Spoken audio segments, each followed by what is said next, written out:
जय हिंद। ये वीडियो जो है, पहले वीडियो एक इसका अपलोड हो चुका है, पार्ट 1। पार्ट 2 है ये, क्योंकि ये वाला क्वेश्चन हमने टॉपिक लिया था। हम जो हमारी थीम है उसके अनुसार हम बीपीएससी टीचर 1.0, 2.0, 3.0 की क्वेश्चंस लेते हैं। उसके बाद देखते हैं कि क्वेश्चंस में जो है किस टॉपिक से आया है और वो कहाँ से क्वेश्चन आया है। उसके साथ बुक से अपन सब्जेक्टिव भी करते हैं, साथ में फिर उसके जितने भी किसी भी एग्जाम में जो भी ऑब्जेक्टिव्स हैं आए होते हैं उनको सभी करते हैं, उन सभी ऑब्जेक्टिव को इसमें किया जाता है। तो वही हमने सब्जेक्टिव कर लिया था। वीडियो लंबा हो रहा था, इसलिए हमने सोचा कि जो ऑब्जेक्टिव है वो दूसरे पार्ट में कर लेते हैं। तो आप सब्जेक्टिव एक बार जरूर देखें, क्योंकि एनसीईआरटी से मैक्सिमम क्या करता है, बीपीएससी सब्जेक्टिव उठा के लाइन जो है उठा के डाल देता है क्वेश्चन में। ठीक है, तो चलिए स्टार्ट करते हैं एमसीक्यू को। पहला क्वेश्चन है, भारत की निम्न मिट्टियों में से कौन सा बेसाल्ट लावा के अपक्षय के कारण निर्मित हुआ है? तो देखिए, जो बेसाल्ट लावा से निर्मित होता है वो कौन सा है? रेगुर मिट्टी, जो हमने अभी सब्जेक्टिव में देखा ही था कि इसका निर्माण जो है बेसाल्ट लावा के अपक्षय के कारण होता है। इसे काली मिट्टी भी कहते हैं। ये मिट्टियां दक्कन ट्रैप के ऊपरी भागों में, विशेष रूप से महाराष्ट्र, मद्रास, मध्य प्रदेश, मद्रास नहीं, ध्यान रखिएगा, महाराष्ट्र, मध्य प्रदेश, गुजरात, आंध्र प्रदेश तथा कर्नाटक के क्षेत्र में ये मिट्टियां जो है पाई जाती हैं। और काली मिट्टी जो है भारत के कितने प्रतिशत में पाई जाती है? 15% में पाई जाती है। हमने देखा था पिछले सब्जेक्ट में, मैंने डायग्राम भी, वो एक इमेज लगा दी थी कि कितने परसेंट कौन सी मिट्टी पाई जाती है। नेक्स्ट क्वेश्चन है, भारत में काली कपास मृदा की रचना निम्नलिखित में से किसके अपक्षय से हुई है? तो ये हो जाएगा आपका बिदरी फिसर ज्वालामुखी चट्टान की वजह से। याद रखिएगा, काली मिट्टी को कपासी मिट्टी भी कहते हैं, क्योंकि उसमें कपास की जो फसल है अच्छी होती है। ठीक है, नेक्स्ट क्वेश्चन है, रेगुर किसका नाम है? तो अभी हमने देखा जितनी भी काली मिट्टी के नाम है वो सारे में रेगुर भी आता है, रेगर भी इसको लिखा जाता है। और काली मिट्टी का जो पीएच मान है लगभग ये अप्रोक्स जो है 6.8 होता है इसका। ठीक है, तो ये कैसी मिट्टी होती है? अम्लीय मिट्टी होती है। और जलोढ़ मिट्टी का देखिए, कहीं पे मिलता है क्षारीय, कहीं पे मिलता है अम्लीय। तो मैक्सिमम जो उसका आंसर मुझे लगता है सही है कि वो जलोढ़ मिट्टी जो है उदासीन प्रकृति की होती है। ठीक है, नेक्स्ट क्वेश्चन है, रेगुर मिट्टी सबसे ज्यादा होती है? तो रेगुर मिट्टी यानी कि काली मिट्टी जो है सबसे ज्यादा कहाँ होती है? महाराष्ट्र में होती है। ज्यादा डिस्क्रिप्शन नहीं दे रहा है इसमें, क्योंकि हमने सब्जेक्टिव इसकी दे डाली है वीडियो में, पिछले वीडियो में। नेक्स्ट क्वेश्चन है, काली मिट्टी निम्नलिखित में से किस नाम से भी जानी जाती है? तो ये रेगुर, रेगर, इन सब नामों से काली मिट्टी जानी जाती है। नेक्स्ट क्वेश्चन है, दक्कन ट्रैप की रेगर मिट्टियां काली मिट्टी होती हैं? तो ये बात स्टेटमेंट जो है सही है। हमने देखा ही, दक्कन ट्रैप की जो मिट्टियां हैं उसको काली मिट्टी कहते हैं, उसी को तो रेगर मिट्टी कहते हैं। उनमें ह्यूमस प्रचुर मात्रा में होता है। तो देखिए, हमारे भारत की जितनी भी मिट्टी है उसमें नाइट्रोजन, ह्यूमस की और फास्फोरस की कमी पाई जाती है कि भारत के सारे मिट्टियों में। तो इसलिए ये कॉमन वर्ड याद रखिएगा कि फास्फोरस, ह्यूमस और नाइट्रोजन की जो है सभी मिट्टियों में जो भारत की हैं उनमें कमी पाई जाती है। तो इसका आंसर क्या हो जाएगा? यानी कि पहला स्टेटमेंट गलत सही था और दूसरा स्टेटमेंट गलत था। तो ए सही है, परंतु आर गलत है, इसका आंसर हो जाएगा। नेक्स्ट क्वेश्चन है, भारत की निम्नलिखित मिट्टियों में से कपास की खेती के लिए कौन सी सर्वाधिक उपयुक्त होती है? तो ये है आपकी रेगुर मिट्टी यानी कि काली मिट्टी। नेक्स्ट क्वेश्चन है 8 नंबर, काली मिट्टी कपास की खेती के लिए उपयुक्त होती है? तो अभी देखा ही हमने, सही है। उनमें जैव तत्व तो प्रचुर मात्रा में होता है। तो फिर ये क्या हो जाएगा? गलत हो जाएगा, क्योंकि भारत की सभी मिट्टियों में नाइट्रोजन, ह्यूमस और फास्फोरस की कमी पाई जाती है। तो इसका आंसर क्या हो जाएगा? सी, यानी कि ए सही है किंतु आर गलत है। आप चाहे तो डिस्क्रिप्शन भी पढ़ सकते हैं, जैसे काली मिट्टी के बारे में दिया है यहाँ पे, वैसे हमने सब्जेक्टिव में पढ़ लिया है, फिर भी पढ़ देती हूँ। ये काली मिट्टी जो है भीगने पर ठोस हो जाती है और चिपचिपी सी हो जाती है, सूखने पर क्या होता है? उसमें दरार युक्त हो जाता है। इसलिए इसे क्या कहते हैं? देखने में ऐसा लगता है कि जैसे स्वतः जुताई हो गई हो। यह मिट्टी कपास की खेती के लिए सर्वाधिक उपयुक्त है। मिट्टी का रंग गहरा काला होता है एवं स्लेटी रंग का भी होता है ये। इसमें जो है लोहा, चूना, कैल्शियम, पोटाश, एल्यूमिनियम और मैग्नीशियम कार्बोनेट की प्रचुरता पाई जाती है, परंतु नाइट्रोजन और फास्फोरस जैव पदार्थों की, ह्यूमस यानी कि कमी पाई जाती है। ठीक है, तो देखिए, ये भी क्वेश्चन में कभी कभी पूछा जा सकता है कि किस चीज की प्रचुरता जो है काली मिट्टी में पाई जाती है या जलोढ़ मिट्टी में। तो काली मिट्टी में अभी फिलहाल क्या है? लोहा, चूना, calcium, potassium, aluminium, magnesium carbonate की क्या होगी? प्रचुरता होगी। नेक्स्ट क्वेश्चन है, काली मिट्टी कपास की कृषि के लिए उपयुक्त होती है, तो ये तो बिल्कुल सही है, अभी देखा ही हमने। उसमें नाइट्रोजन तथा जैव पदार्थ प्रचुर मात्रा में नहीं पाए जाते, इसका अभाव पाया जाता है, तो इसलिए ये क्या होगा, गलत हो जाएगा। तो ए सही है किंतु आर गलत है, तो इसका आंसर क्या हो गया, सी। नेक्स्ट है, देश की निम्नलिखित मिट्टियों में से किसे स्वतः कृषि मिट्टी कहते हैं, यानी कि स्वतः जुताई वाली मिट्टी किसे कहते हैं? तो कपास की काली मिट्टी, यानी कपासी मिट्टी भी उसे कहते हैं, काली मिट्टी को। क्यों? क्योंकि उसमें दरारें पड़ जाती हैं सूखने पे, तो वो देखने में ऐसा लगता है कि जैसे खुद ही उसकी जुताई हो गई हो। नेक्स्ट क्वेश्चन है आपका, लावा मिट्टियां पाई जाती हैं तो कहाँ पाई जाती हैं? मालवा के पठार में पाई जाती हैं। पश्चिमी भारत की काली मिट्टी का निर्माण लावा से हुआ है, लावा से ही काली मिट्टी का निर्माण हुआ है, इसे लावा मिट्टी भी कहा जाता है। मालवा पठारी इसी दक्कन प्लेट की काली मिट्टी क्षेत्र की अंतर्गत आता है। मालवा का पठार जो है उसका सबसे ज्यादा विस्तार कहाँ है? मध्य प्रदेश में विस्तार है इसका। वहां पे आप देखोगे तो 3 तरह की जो काली मिट्टी को है वहां पे डिवाइड किया गया है, हल्के गहरी काली, हल्की काली और उससे भी हल्की काली, ठीक है। नेक्स्ट है, मालवा पठार की प्रमुख मिट्टी क्या है? तो अभी देखा हमने, क्या हो जाएगी आपकी, यानी कि काली मिट्टी हो जाएगी, ठीक है। नेक्स्ट है, इस मृदा को सिंचाई की कम आवश्यकता होती है क्योंकि वह नमी रोक कर रखती है, वो कौन सी मिट्टी हो जाएगी? ये काली हो जाएगी, क्योंकि इसमें जो दरारें आ जाती है ना, उसकी वजह से क्या होता है कि इसमें नमी जो है ना बरकरार रहती है, और उसकी वजह से क्या होता है, फसल जो है आराम से नमी, शुष्क मौसम में भी वो नमी लेते रहते हैं। तो काली मिट्टी जो होती है वो, इसके बारे में भी थोड़ा सा देखिए, यहाँ पे देख लीजिए, तीव्र जल धारण क्षमता पाई जाती है इसमें, यह भीगने पर ठोस और चिपचिपे हो जाती है, और सूखने पर इसमें दरार युक्त हो जाता है, इसलिए इसे स्वतः जुताई भी कहते हैं। इन्हें सिंचाई की कम आवश्यकता पड़ती है, ठीक है। नेक्स्ट है, झारखंड में काली मिट्टी कहाँ पाई जाती है? तो ये पाई जाती है आपकी राजमहल पहाड़ी के क्षेत्र में। ये किसके द्वारा बताया गया था? ये बताया गया था राष्ट्रीय आपदा प्रबंधन संस्थान की रिपोर्ट के अनुसार, झारखंड में जो है काली मिट्टी राजमहल के क्षेत्र में पाई जाती है। निम्नलिखित कथनों में से कौन सा सही नहीं है? तो इसमें देख लेंगे कि कौन सा सही नहीं है। तो काली मिट्टी को रेगुर मिट्टी कहा जाता है, सही है। परिपक्व मिट्टी होती है काली मिट्टी, ये भी सही है। काली मिट्टी में आर्द्रता नमी धारण करने की उच्च क्षमता होती है, ये भी सही है। ये मिट्टी जो है हिमालय क्षेत्र में नहीं पाई जाती है, ये दक्कन ट्रैप और जो अपना ऐसे भारत है ना, तो ये मध्य उच्च वाली जो क्षेत्र है यहाँ, और ये जो त्रिकोण वाले जो मेज की तरह है प्रायद्वीपीय पठार, तो ये वाले पार्ट में जो है ना काली मिट्टी ज्यादा पाई जाती है, आपने देखा होगा ऐसा कुछ इमेज में बना हुआ था, ठीक है। तो ये वाला इसका आंसर क्या हो गया, डी। और मैंने बता ही दिया। और हिमालय क्षेत्र में अगर पूछा जाए तो हिमालय में पर्वत ज्यादा है, तो वहां क्या पाए जाते हैं, वन मिट्टी, जिसको पर्वतीय मिट्टी भी कहते हैं, तो वो पाए जाएंगे। नेक्स्ट क्वेश्चन है आपका, भारत के लैटेराइट मिट्टियों के बारे में निम्नलिखित में से कौन से कथन सही है बताने हैं, ठीक है। तो ये साधारणतः लाल रंग की होती है लौ की वजह से। ये नाइट्रोजन और पोटास में, देखिए जब भी ये आए ना आपको गलत कर देना है, क्योंकि भारत की जितनी भी मिट्टी है उसमें नाइट्रोजन और फास्फोरस और जो ह्यूमस है उसकी कमी होती है, तो ये समृद्ध दिया है, तो ये गलत हो जाएगा। इनका राजस्थान और उत्तर प्रदेश में अच्छा विकास होता है। देखिए राजस्थान में मरुस्थलीय भूमि पाई जाती है, तो ये भी स्टेटमेंट क्या हो जाएगा, गलत हो जाएगा। उत्तर प्रदेश में क्या पाई जाती है, जलोढ़ मिट्टी पाई जाती है। इन मिट्टियों में टैपियोका और काजू की अच्छी उपज होती है, तो लेटेराइट मिट्टी जो है काजू के लिए बहुत अच्छी उपयुक्त होती है, तो इसका आंसर क्या हो जाएगा, 1 और 4 जो है सही हो जाएगा। नेक्स्ट है, निम्नलिखित में से कौन सा कथन भारत की लेटराइट मृदा के संदर्भ में सत्य है? तो फिर से लेटराइट मिट्टी के बारे में ही बताना है। लेटराइट मृदा उच्च ताप व भारी वर्षा वाले क्षेत्र में विकसित होती है, ये सही है। लेटराइट मृदा जैविक, ये भी समृद्ध दिया है, तो ये क्या हो जाएगा, गलत हो जाएगा। और वैसे भी पश्चिम बंगाल, असम, उड़ीसा में काली वो लेटराइट मिट्टी नहीं पाई जाती है। लेटराइट मिट्टी जो है केरल, मालाबार वाले क्षेत्र में पाई जाती है, तो इसका भी आंसर क्या हो जाएगा, इसका आंसर हो जाएगा केवल एक सत्य है, ठीक है। नेक्स्ट क्वेश्चन है, लेटराइट मिट्टी मिलती है कहाँ मिलती है? तो लेटराइट मिट्टी मिलती है आपकी, अभी इसमें केरल नहीं दिया, तो महाराष्ट्र वाले क्षेत्र में जो भी है उसमें भी थोड़ी सी जो है लेटराइट मिट्टी की प्रतिशत देखी जाती है। हालांकि अगला क्वेश्चन वही है, तो देख लेते हैं इसी को। लेटराइट मिट्टी का प्राधान्य है कहाँ पे है? तो ये केरल वाला साइड, मलाबार तटीय प्रदेश में जो है लेटराइट मिट्टी पाई जाती है। आप एक बार सब्जेक्टिव जाके जरूर देखिए, उसमें मैंने इमेज जो डाली है, कम से कम वो इमेज ही आप याद कर लेना, तो शायद आप मिट्टी बना पाओगे क्वेश्चन उसके। निम्नलिखित कथनों में से कौन लेटराइट मिट्टियों के लिए सही नहीं है बताना है। तो देखिए, वे आर्द्र अपक्षालित प्रदेशों की मिट्टियां हैं, सही है। वे बहुत ही अपक्षालित मिट्टियां हैं, सही है।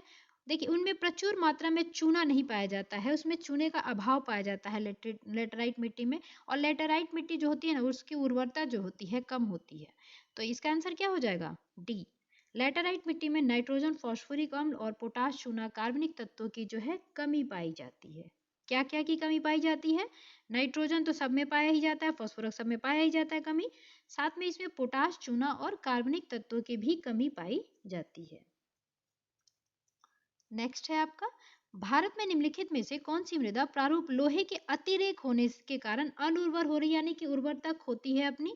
तो कौन सी हो जाएगी? ये आपकी लेटराइट मिट्टी हो जाएगी। अनुवर का मतलब ये होता है जो उर्वर ना हो, जैसे ऊसर भूमि जो होती है उतनी उर्वर नहीं होती। नेक्स्ट है, और ये जो आपका, चलिए ये पढ़ ही देती हूँ मैं। उपयुक्त मिट्टियों में से केवल लेटराइट मिट्टी ही लौह अयस्क पाया जाता है। ठीक है, स्पष्ट है कि लेटराइट मृदा लोहे के अतिरेक होने के कारण अनुवर होती जा रही है। नेक्स्ट है, जलोढ़ मिट्टी के संदर्भ में नीचे दिए गए 4 कथनों में से कथन चुनना है। तो जलोढ़ मिट्टी का पहला कथन इसमें क्या दिया है? यह मिट्टी भारत के कुल विभाग पर करीब 14% नहीं 40% के करीब पाई जाती है। तो ये पहला स्टेटमेंट गलत हो गया। इस मिट्टी में फॉस्फोरक एसिड भरपूर मात्रा में पाया जाता है। तो ये सही है। यह मिट्टी रेह, थूर, चोपन जैसे नामों से जानी जाती है। देखिए अम्लीय मिट्टी जो होती है ना, उसको हम जो कहते हैं, उसे हम स्थानीय रूप में, तो इसका पहले तो आंसर देख लीजिए। यह मिट्टी उपजाऊ नहीं होती, ये भी गलत है, क्योंकि यह मिट्टी जो है सबसे ज़्यादा उपजाऊ होती है जितनी भी मिट्टियां भारत में पाई जाती हैं। जलोढ़ मिट्टी में भी अगर पूछा जाए कि सब उसमें भी कौन सबसे ज़्यादा जो है आपकी उपजाऊ होती है, तो वो होती है खादर मिट्टी, क्योंकि जलोढ़ मिट्टी को 2 भागों में बांटा गया है, खादर एवं बांगर। बांगर जो होता है कंकड़ युक्त होता है और ये पुरानी जलोढ़ मिट्टी होती है। खादर जो है नई जलोढ़ मिट्टी होती है, और ये इस दोनों में जो है सबसे ज़्यादा आपकी क्या होती है? उपजाऊ मिट्टी होती है। तो फिलहाल इसका आंसर क्या हो जाएगा? इस मिट्टी में फॉस्फोरिक एसिड भरपूर मात्रा में पाई जाती है। इसका आंसर हो गया बी। नेक्स्ट क्वेश्चन है आपका, भारत में सबसे अधिक उपजाऊ मृदा कहाँ है? तो सबसे अधिक मृदा जो उपजाऊ मृदा है वो कौन सी हो जाएगी? जलोढ़ मृदा हो जाएगी आपकी, अभी बताया ही मैंने ऊपर। नेक्स्ट है, निम्नलिखित में से कौन सी मिट्टी नदियों द्वारा निर्मित होती है? तो जल के द्वारा लाई गई कौन सी मिट्टी है? जलोढ़ मिट्टी। नेक्स्ट क्वेश्चन है, ये देखिए जलोढ़ मिट्टी के बारे में बताया है वही कि खादर और बांगर में बांटा गया है, और बांगर जो है आपका कंकड़ युक्त मिट्टी होती है, खादर जो होती है नवीन मिट्टी मिट्टी को कहते हैं, और वो हर साल बाढ़ों के द्वारा लाई गई मिट्टी होती है। नेक्स्ट है, निम्नलिखित में से मिट्टी का कौन सा वर्ग भारत में सर्वाधिक क्षेत्र में पाया जाता है? तो जलोढ़ मिट्टी और काली मिट्टी कितनी? 15%, और जलोढ़ मिट्टी कितनी? 40%। ठीक है। नेक्स्ट है, गंगा के मैदान की पुरानी कछारी मिट्टी क्या कहलाती है? तो पुरानी को क्या कहेंगे? बांगर कहेंगे। अगला है, निम्नलिखित में से किस प्रकार की मृदा की जल धारण क्षमता सबसे कम होती है? तो देखिए बलुई मिट्टी जो होती है ना, उसकी बहुत जो जल धारण क्षमता है वो बहुत कम होती है। अगला है, दोमट्टी या लोम मिट्टी जो है, मिट्टी का कौन सा कण मिला होता है? तो इसमें जो है तीनों कण होते हैं, बालू कण, चिकना कण, पासु कण। आप इसका परसेंटेज देख लीजिए। यह है, दोमट मिट्टी में 40% बालू का कण होता है, और फिर मृत्तिका क्ले का जो है वो भी 40% होता है, और 20% जो होता है उसमें गाद के कण पाए जाते हैं दोमट मिट्टी में। ओके। अगला है, सूची 1 और सूची 2 को आपको क्या करना है? मिलाना है। तो इसमें ऑप्शन नहीं दिया है, अपन ऐसे ही मिला लेते हैं। जैसे जलोढ़ मिट्टी कहाँ पाई जाती है? उत्तर प्रदेश में सबसे ज़्यादा पाई जाती है, तभी तो उत्तर प्रदेश में ज़्यादातर क्षारीय मिट्टी पाई जाती है, क्योंकि ज़्यादा पानी देने से भी मिट्टी क्या हो जाती है? क्षारीय हो जाती है। काली मिट्टी कहाँ पाई जाएगी? महाराष्ट्र में पाई जाएगी। मरुस्थलीय मिट्टी जो है, थार मरुस्थल कहाँ है? राजस्थान में है। तो सबसे ज़्यादा मरुस्थलीय मिट्टी कहाँ पाई जाती है? राजस्थान में। और लाल मिट्टी जो है कहाँ? आंध्र प्रदेश में। अगला क्वेश्चन है, पश्चिमी राजस्थान की मिट्टी में किसकी मात्रा अधिक होती है? तो पश्चिमी राजस्थान की जो मिट्टी है ना, उसमें कैल्शियम की जो है ना ज्यादा मात्रा पाई जाती है। जैसे पश्चिमी राजस्थान में कौन कौन आ जाते हैं? जैसलमेर, बीकानेर, बाड़मेर, जालौर, जोधपुर, ये सब जो है उसके पश्चिमी राजस्थान के पार्ट हैं। ठीक है, इसमें कैल्शियम की जो है सबसे ज्यादा मात्रा अधिक पाई जाती है।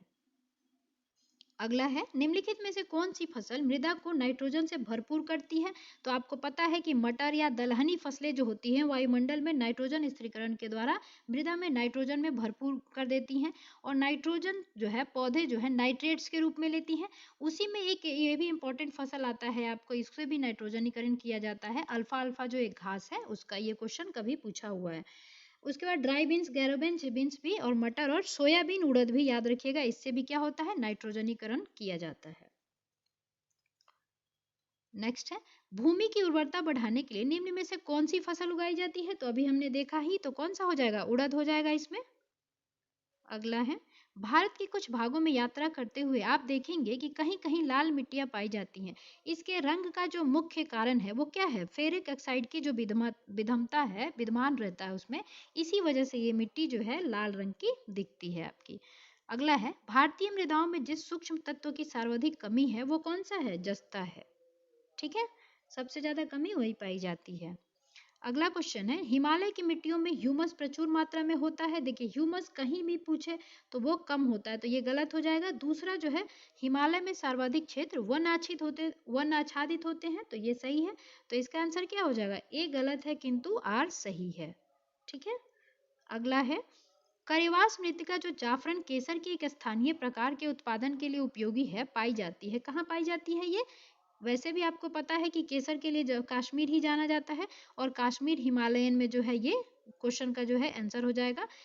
यानी कि वन मृदा में ये ज्यादा केसर जो होता है वन मृदा या पर्वतीय मृदा में उगाया जाता है, जो आपका केसर है। ठीक है, अगला है, पौधों को सबसे अधिक पानी किस मिट्टी से मिलता है? तो ये है चिकनी मिट्टी से जो है पौधों को सबसे अधिक पानी मिलता है। ओके, अगला है, निम्नलिखित में से किस कण का व्यास 0.002 mm से भी कम होता है? तो ये हो जाएगा मृत्तिका क्ले।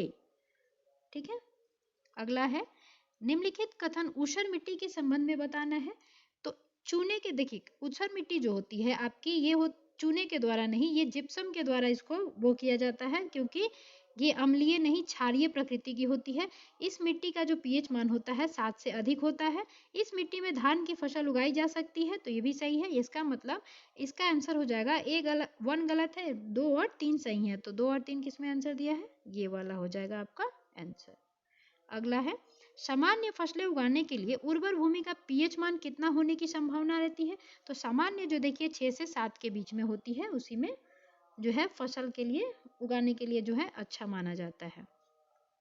मिट्टी का पीएच मान कम होना मिट्टी की अम्लीयता या तथा पीएच मान अधिक होना मिट्टी की क्षारीयता को बताता है। अधिक अम्लीय अधिक क्षारीय मिट्टी सामान्यतः फसलों के उपयुक्त नहीं होती है। सामान्य फसलें उगाने वाली मिट्टी पीएच मान 6 से 7 के मध्य ना होना आवश्यक होता है। ठीक है, 6 से 7 के मध्य में जो होता है ना, वो फसल अच्छा हो जाता है। ज़्यादा अम्लीय होगा तब भी उसको क्षारीय बनाना पड़ता है, और ज़्यादा क्षारीय होगा तो उसको जिप्सम डाल के फिर अम्लीय थोड़ा सा, मतलब उसको कम किया जाता है, अम्लीयता को, सॉरी क्षारीयता को। तेजाबी मिट्टी को कृषि योग्य बनाने हेतु निम्नलिखित में से किसका उपयोग किया जाता है? तो ये हो जाएगा आपको लाइम का उपयोग किया जाता है, क्योंकि एसिडिक होता है। ठीक, तेजाबी एसिडिक मिट्टी को कृषि योग्य बनाने के लिए सामान्यतः चूने का प्रयोग किया जाता है। उल्लेखनीय है कि मिट्टी अधिक अम्लीय या अधिक क्षारीय होने पर वह सामान्य फसलों की कृषि के लिए उपयुक्त नहीं रहती है। ओके, अगला है, मिट्टी में खारापन या क्षारीयता की समस्या का समाधान किससे किया जाता है? तो ये किया जाता है खेतों में जो है जिप्सम का उपयोग किया जाता है, उसी को कैल्शियम सल्फेट भी कहा जाता है। ठीक है, उसके प्रयोग से क्या होता है कि मिट्टी की जो खारापन या क्षारीयता होती है उसकी समस्या से समाधान पा लिया जाता है। ठीक है, साथ में ही चूने की से और जो लाइम होता है उससे क्या कम करते हैं? उससे कम करते हैं हम लोग अम्लीयता को। नेक्स्ट है, किसका उपयोग मिट्टी की लवणता एवं क्षारीयता की दीर्घकाल हल है, समस्या का दीर्घकाल हल है? तो वही हो जाएगा आपका जिप्सम। अगला क्वेश्चन है, भारत में सर्वाधिक क्षारीय क्षेत्र पाया जाता है। सर्वाधिक, देखिए अब यही वाला जो पार्ट है ना, जैसे गुजरात उत्तर प्रदेश है ना, वहाँ ज्यादातर जलोढ़ मिट्टी पाई जाती है, और ज्यादातर जल रहने से भी, सिंचित भूमि ज्यादा करने से भी क्या होता है, वो क्षारीय प्रकृति में बदल जाता है। तो इसका आंसर क्या हो जाएगा? उत्तर प्रदेश। यानी कि भारत में सर्वाधिक क्षारीय क्षेत्र कहाँ पाया जाता है आपका? वो है उत्तर प्रदेश। भारत में लवणीय मृदा का सर्वाधिक क्षेत्रफल कहाँ पाया जाता है? तो आपको पता है कच्छ का रण कहाँ है? गुजरात में लवणीय के लिए जाना जाता है, तो ये हो जाएगा इसका आंसर गुजरात।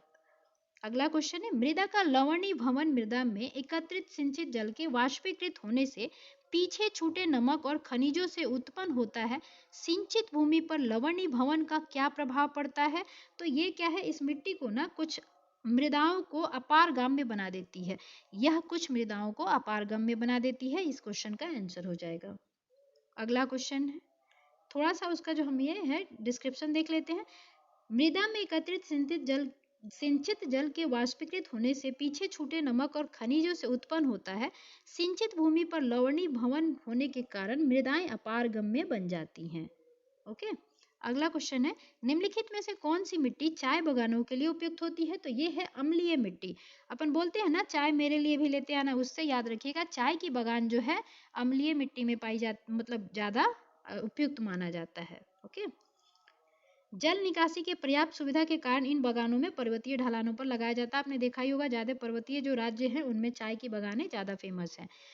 अगला क्वेश्चन है, भारत में निम्न में से किस क्षेत्र में मृदा अपरदन एरोजन की समस्या जो है ज्यादातर गंभीर है? तो इन ऑप्शन में जो दिया है उसमें हो जाएगा शिवालिका पहाड़ियों के पाद क्षेत्र में जो है आपको सॉइल एरोजन की जो समस्या है यानी कि मृदा अपरदन की, वो गंभीर समस्या बनी हुई है। अब ये भी देख लीजिए कि और भी क्षेत्र हैं जहाँ पे मृदा अपरदन की ज्यादा ही मतलब गंभीर समस्या बनी हुई है, जैसे चंबल एवं यमुना नदी के उत्खातों की भूमि क्षेत्र, पश्चिमी हिमालय का गिरिपादीय क्षेत्र, जो शिवालिका पहाड़ी के पाद क्षेत्र इसमें शामिल है, छोटा नागपुर का पठार, ताप्ती से साबरमती घाटी तक का क्षेत्र मालवा पठार आदि, महाराष्ट्र में का काली मिट्टी का क्षेत्र, हरियाणा राजस्थान के शुष्क व गुजरात वाले जो क्षेत्र है ना शुष्क क्षेत्र, उसमें जो है ये मृदा अपरदन का समस्या बना हुआ है।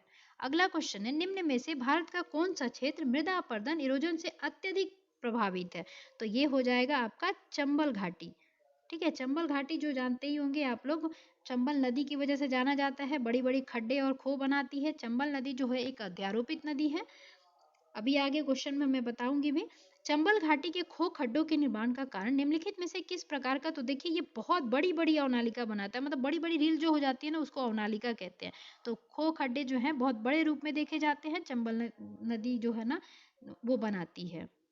भारत के मृदा अपरदन मानचित्र को देखने से स्पष्ट होता है कि चंबल घाटी क्षेत्र में खो खड्डों का निर्माण और नालिका अपरदन यानी कि गुली इरोजन भी उसे कहते हैं। याद रखिएगा, कभी कभी इंग्लिश में ही डायरेक्ट लिख देता है गुली इरोजन।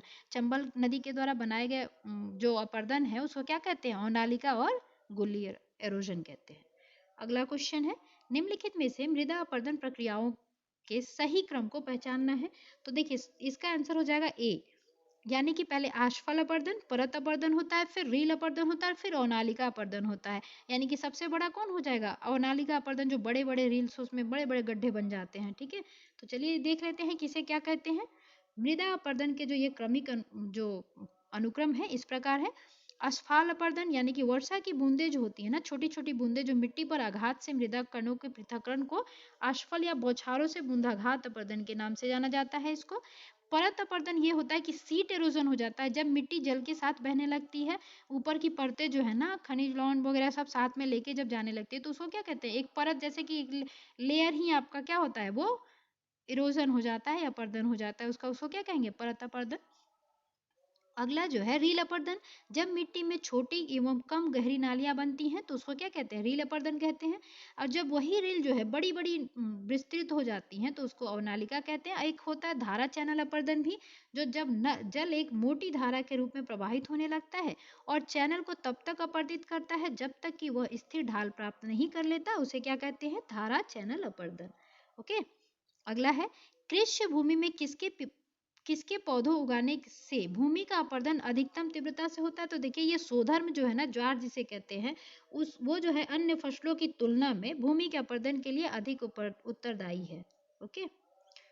नेक्स्ट है, कौन सा तरीका मिट्टी की उर्वरता प्राप्त करने का नहीं है? तो बीज संशोधन जो देखेंगे आप, ये कोई मिट्टी उर्वरता प्राप्त करने का साधन नहीं है। फसल चक्र से होता है, मिश्रित खेती से होता है, बहुफसल खेती से भी होता है, हमने ये पढ़ा ही है सब्जेक्टिव में। अगला है, फसल चक्र आवश्यक है। क्यों आवश्यक है? क्योंकि अभी देखा आपने ऊपर क्वेश्चन, मृदा की जो उर्वरा शक्ति है उसमें बढ़ोतरी होती है उससे। अगला क्वेश्चन है, मृदा संरक्षण के संदर्भ में निम्नलिखित प्रचलित पद्धतियों पर विचार करना है। तो जो हमारे भारत में ये प्रचलित विधियां हैं मृदा संरक्षण के लिए, वो हो जाएंगी फसल का हेरफेर करना, वेदिका का निर्माण करना, या और वायु रोध करना। ठीक है, तो इससे ये तीनों जो है फेमस है। बालू की बाढ़ जो हमारे यहाँ फेमस नहीं है, तो इसका आंसर क्या हो जाएगा? 1, 3 और 4, यानी कि सी जो है ये सही हो जाएगा। 1, 3, 4 जो है सही है, मृदा संरक्षण की विधि है ये। अगला है, भारत में मृदा अपक्षय समस्या निम्नलिखित में से किससे संबंधित है? तो वेदिका कृषि तो हमने संरक्षण के लिए उपयोग किया था, तो ये नहीं होगा। वनोन्मूलन, वन की कटाई जो है मृदा अपक्षय का एक समस्या है, तो यही आंसर हो जाएगा आपका। उष्णकटिबंधीय जलवायु ऐसी खास बात नहीं है, तो इसका आंसर क्या हो गया, केवल 2। अगला है मृदा अपरदन रोका जा सकता है, तो सबको पता है कि वन रोपण करने से मृदा का अपरदन जो है रोका जा सकता है, क्योंकि जो पौधे होते हैं उसकी जो जड़ होती है ना, वो जड़ क्या है कि मृदा को जो है ना बांध के रखती हैं, ठीक है। तो इससे क्या होता है, मृदा अपरदन कम होता है, इसीलिए कहा जाता है पौधों को लगाना चाहिए। उसके बाद मृदा क्षरण को रोका जा सकता है, सेमी क्वेश्चन है, वनारोपण के द्वारा रोका जा सकता है। अगला है पृथ्वी की धरातल पर असंगठित पदार्थों की परत क्या कहलाती है, तो असंगठित परत मृदा कहलाती है वो। अगला क्वेश्चन है मृदा का निर्माण किस प्रक्रिया द्वारा होता है, तो दो ये प्रक्रियाएं जो है ज्यादा प्रचलित है, अपक्षय एवं अपरदन, ठीक है। अगला है मृदा के संदर्भ में निम्न कथनों में से कौन सा कथन असत्य है, इसमें आप देख लेते हैं। खनिज एवं जैविक पदार्थों से निर्मित प्राकृतिक तत्व मृदा कहलाती है, ह्यूमस पता ही है आपको, सबसे ऊपरी परत में।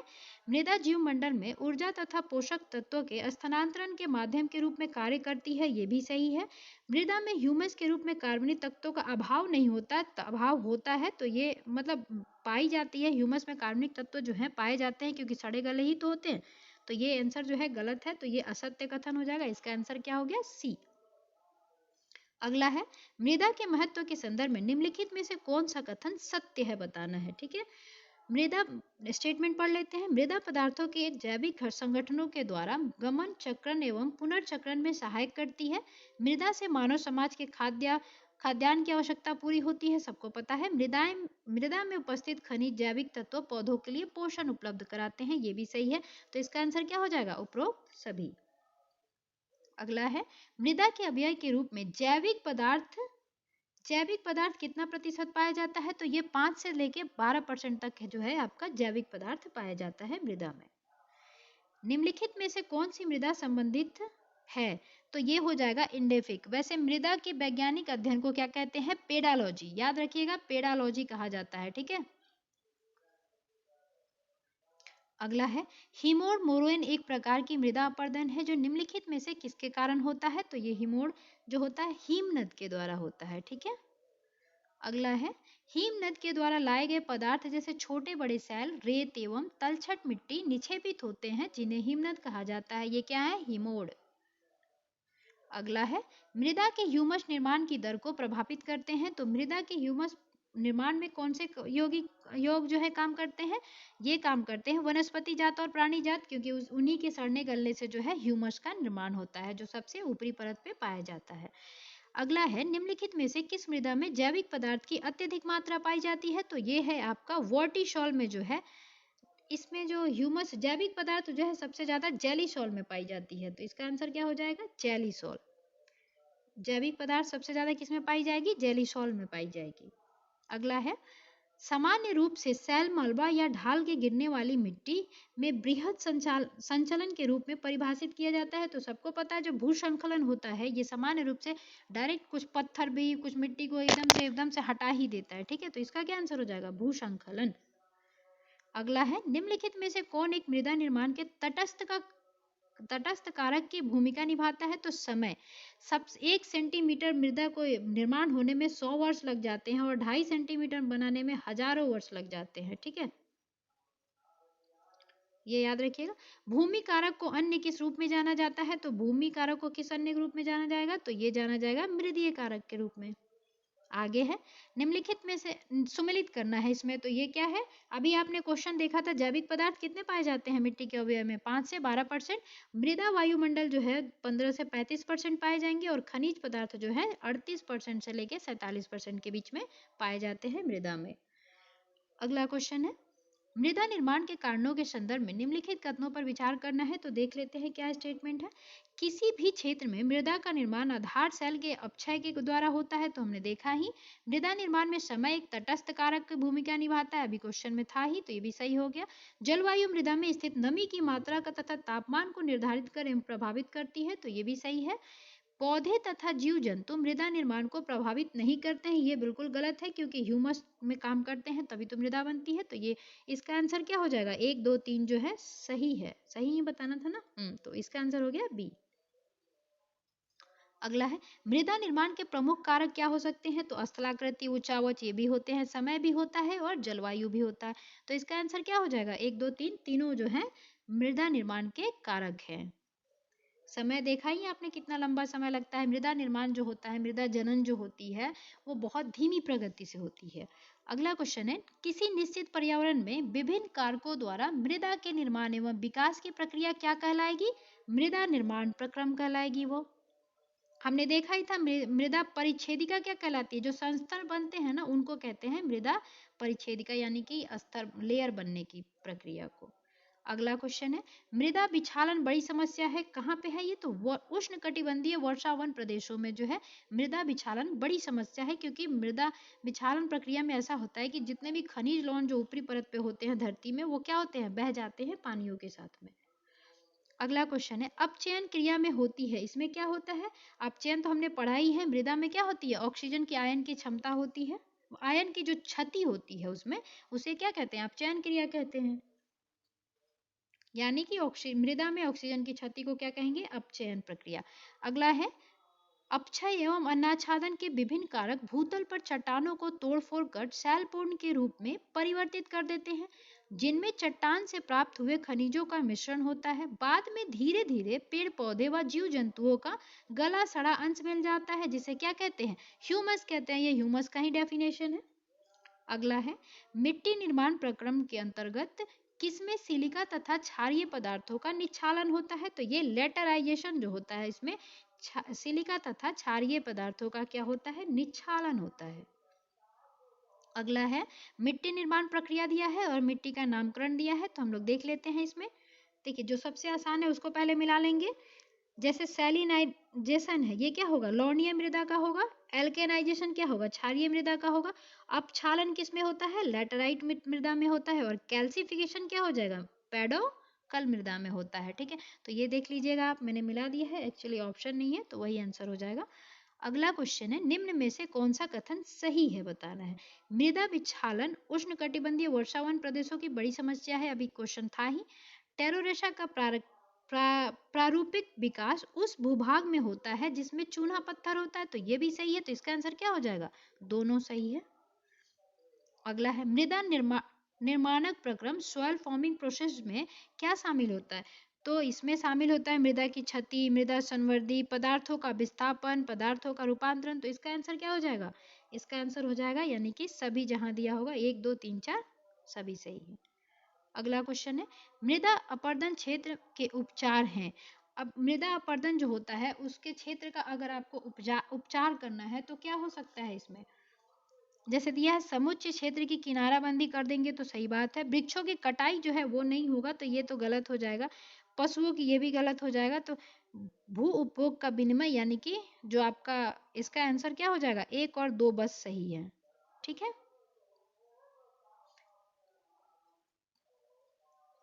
अगला क्वेश्चन है मृदा परिच्छेदिका का ऊपरी भाग क्या कहलाता है? तो वो हमने अभी देखा ही था, जैविक संस्तर कहलाता है वो। अगला क्वेश्चन है मृदा परिच्छेदिका के खनिज संस्तर में शामिल होता है, क्या होते हैं? जैविक अंश तो होते ही होते हैं, अजैविक अंश भी होते हैं उसमें। ठीक है, कार्बनिक तत्व और अकार्बनिक तत्व दोनों होते हैं। तो ये क्या हो जाएगा? ए और बी दोनों आंसर सही हो जाएगा। अगला क्वेश्चन है मृदा परिच्छेदिका की मोटाई को कौन निर्धारित करता है? तो ये कौन निर्धारित करता है? समय निर्धारित करता है, कितने समय तक वो छूटता है, क्योंकि 1 सेंटीमीटर कितने वर्षों में? 100 वर्षों में लगभग क्रिएट होता है। और अगर वही देखा जाए 2.5 सेंटीमीटर कितने में? 1000 वर्षों तक में होता है। तो किस पे डिपेंड कर रहा है? समय पे। अगला क्वेश्चन है मृदा परिच्छेदिका मृदा के संगठनों के लंबवत वितरण का प्रतिनिधित्व करती है, उनकी विशेषताओं संबंधी असत्य कथनों को पहचानना है।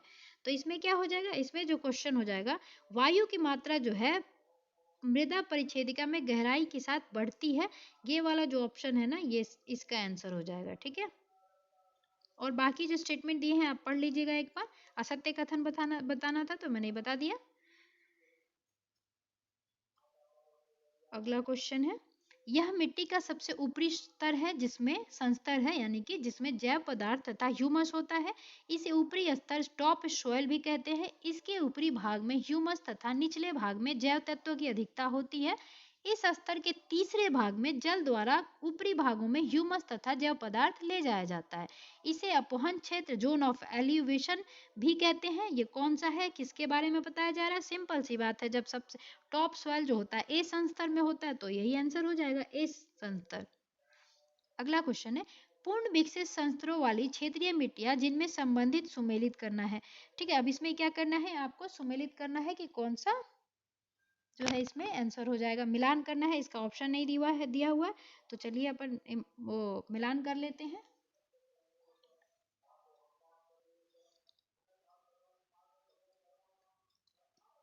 ऑक्सीशॉल का क्या हो जाएगा, उष्ण कटिबंधीय क्षेत्र की मिट्टी। तो इसमें क्या है ऑप्शन में, यही सही हो जाएगा।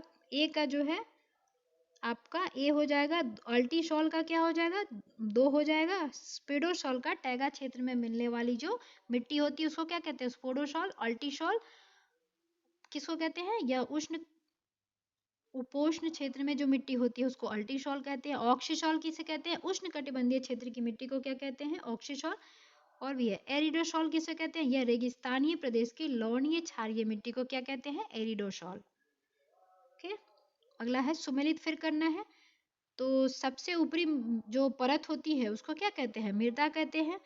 अब अपक्षयित चट्टान पदार्थ बालू गाद एवं चिकनी मिट्टी जो है उसको क्या कहते हैं, मूल चट्टानी का सबसे जो नीचे होता है उसको क्या कहेंगे, आधारी चट्टान कहेंगे। उसके बाद जो है आपका मूल जो आधारी चट्टान होंगे अपक्षयित हो जाएंगे इसके, और अपक्षयित चट्टान पदार्थ बालू गाद जिसमें पाया जाएगा वो कौन सा होता है, उपमृदा होता है। तो इसका आंसर क्या हो जाएगा, ए का 1 हो जाएगा, 2 का 2 ही हो जाएगा, मतलब सामने सामने जो दिखे हैं वही आंसर हो जाएंगे। तो एक बार और ध्यान रखिएगा, मृदा के ऊपरी परत को तो मृदा कहते ही हैं।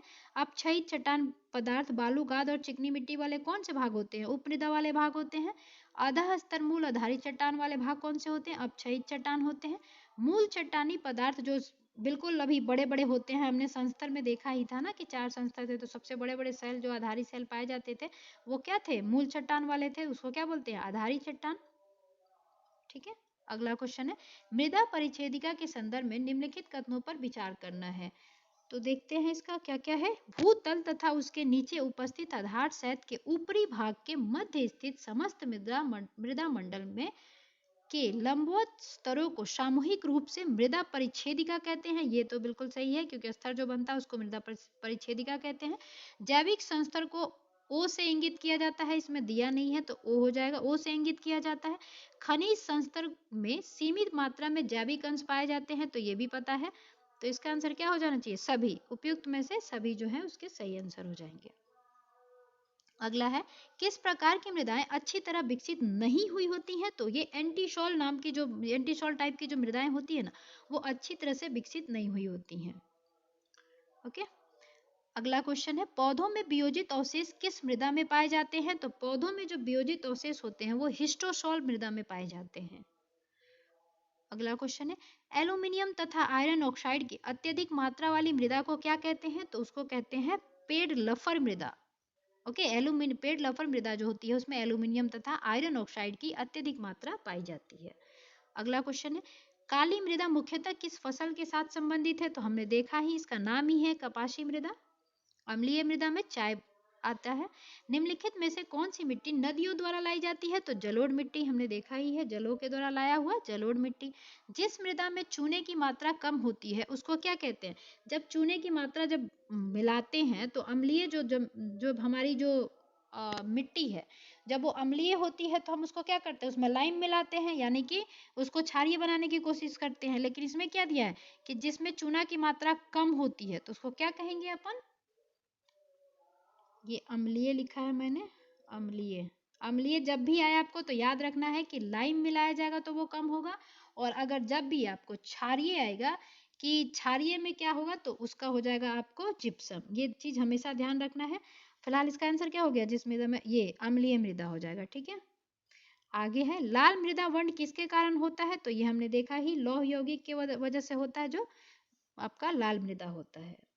अगला क्वेश्चन है, किस मिट्टी में केसिका कैपिलरी, जिसको जानते होंगे आप, जब दिया जलाते हैं अपन तो कैपिलरी प्रोसेस लगता है, सबसे अधिक प्रभावशाली वो किसमें होता है। तो ये होता है चिकनी मिट्टी में। ठीक है, अगला क्वेश्चन है, विभिन्न प्रकार की मिट्टियों की जल धारण क्षमता का घटता हुआ क्रम बताना है। तो इसमें तो सबसे पहले यही दिख रहा है कि बालू लास्ट में है, और बालू का सबको पता है कि बालू में जब पानी डालेंगे तो फटाक से नीचे पानी चली जाती है। तो इसका आंसर क्या हो जाएगा? क्ले, मृतिका, गाद, बालू वाला जो है ये सही हो जाएगा। अगला क्वेश्चन है, हेलोफाइट्स अच्छी वृद्धि कहाँ करेंगे?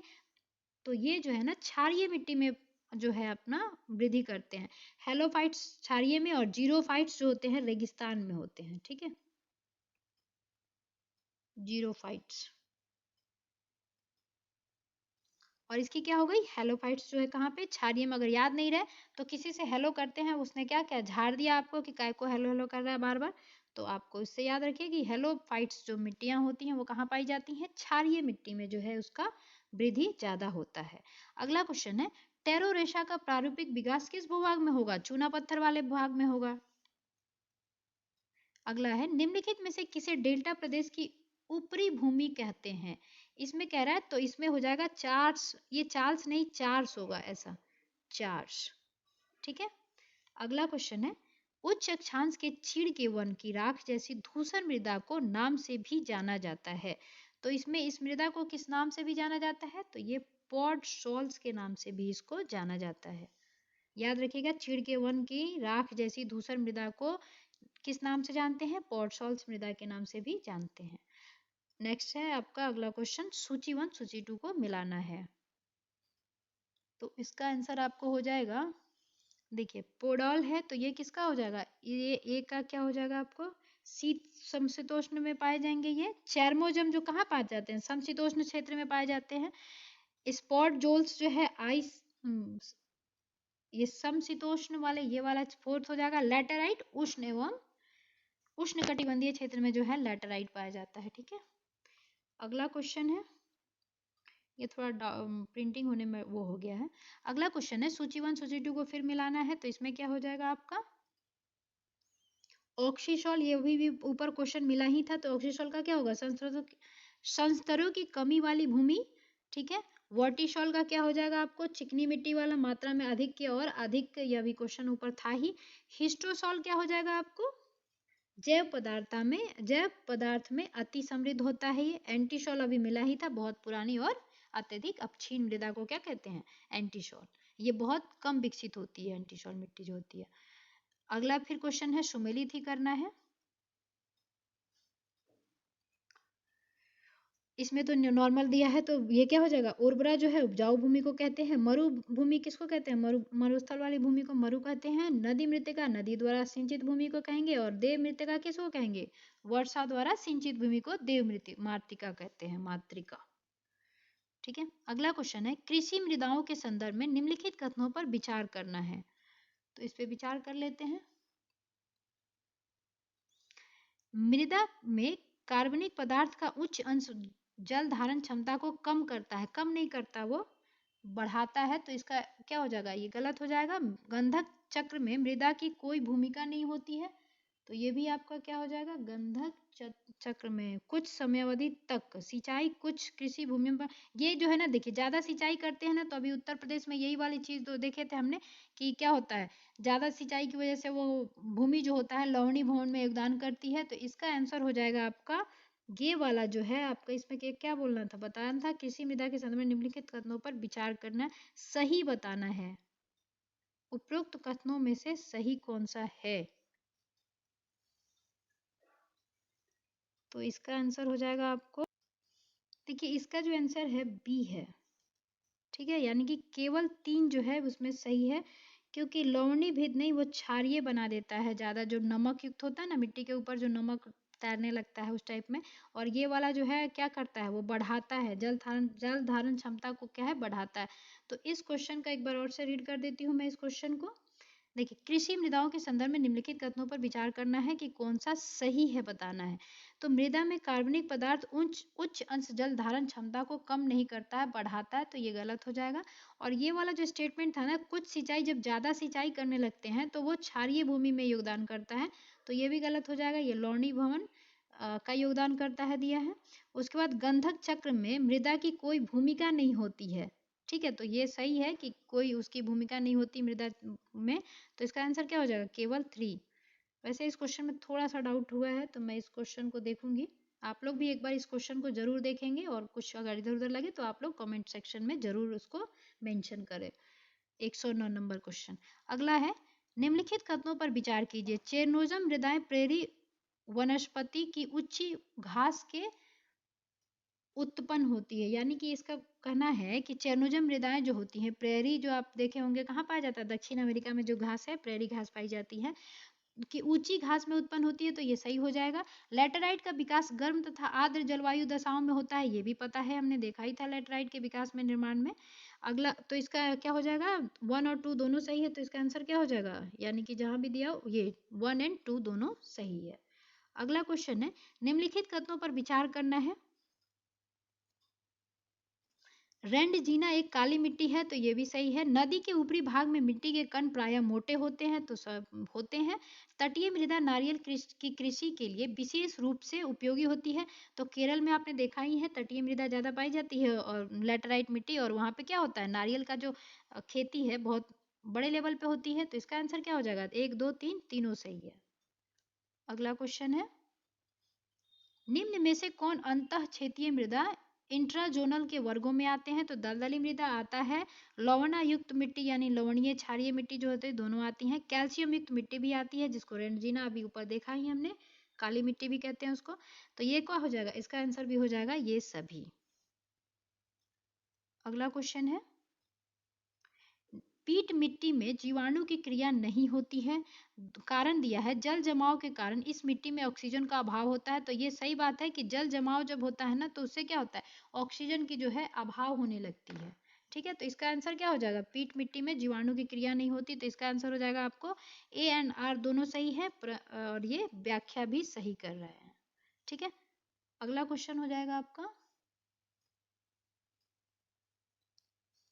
लेटेराइट मृदा रंग में लाल तथा गठन में स्थूल होती हैं, तो ये तो सही है, लाल रंग लोहा की वजह से होती है। अगला कारण जो है, प्रचुर फास्फोरिक अम्ल तथा सिलिका इन मृदाओं की विशिष्ट रंग एवं गठन प्रदान करती है, तो देखिए ये वाला जो बात है ये नहीं होता क्योंकि वो फेरिक ऑक्साइड हमने देखा था ऊपर में, वो उसकी वजह से होता है, तो इसका आंसर क्या हो जाएगा, केवल एक सही है।